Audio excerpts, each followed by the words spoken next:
Lorsque Dieu voudra te donner la persévérance, il va faire que tu sois affligé. Il va faire que tu sois persécuté. Pourquoi? La persécution te pousse à te donner à Dieu. Lorsque la vie chrétienne est trop confortable et il n'y a pas de lutte et de combat, il n'y a pas de blessures, les chrétiens souvent ont tendance à dormir. C'est pourquoi Dieu réveille au travers des afflictions pour nous donner de la persévérance. Parce que tu es sûr que tu as un ennemi.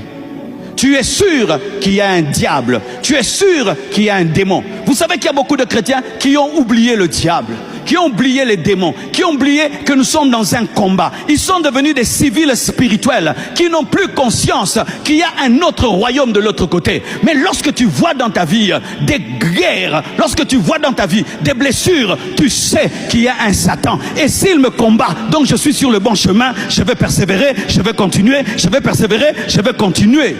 N'avez-vous pas vu, lorsqu'une fille est amoureuse d'un homme et vous commencez à trop l'empêcher d'aimer ces garçons, elle devient davantage amoureuse, n'est-ce pas? Et les parents nous disaient, arrêtez de l'interdire, elle va continuer, laissez, elle va laisser. Si vous continuez à vous opposer, elle va aimer, parce que les combats donnent l'amour.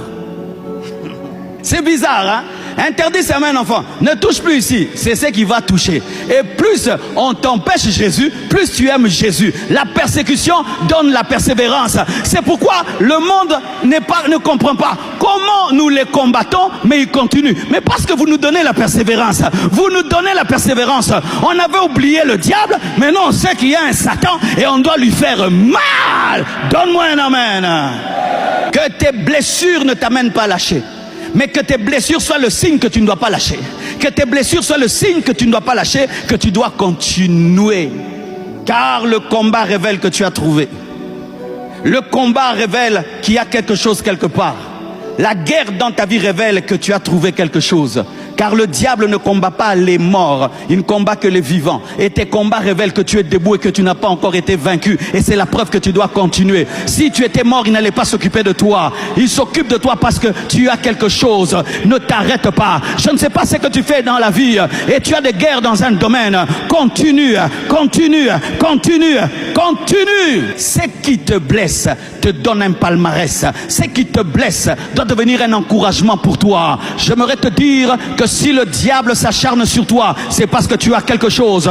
Le diable descend dans le désert, là où Jésus-Christ se trouve, parce que ce n'était pas n'importe qui. Il est descendu parce que c'était le Fils de Dieu. Il l'a mené au sommet de la montagne parce que c'était le Fils de Dieu. Ta guerre prouve ta dimension. Ta guerre prouve ta dimension. Ta guerre prouve ta dimension. Ta guerre prouve ta dimension. Si tu vois un homme fort passer devant un champion,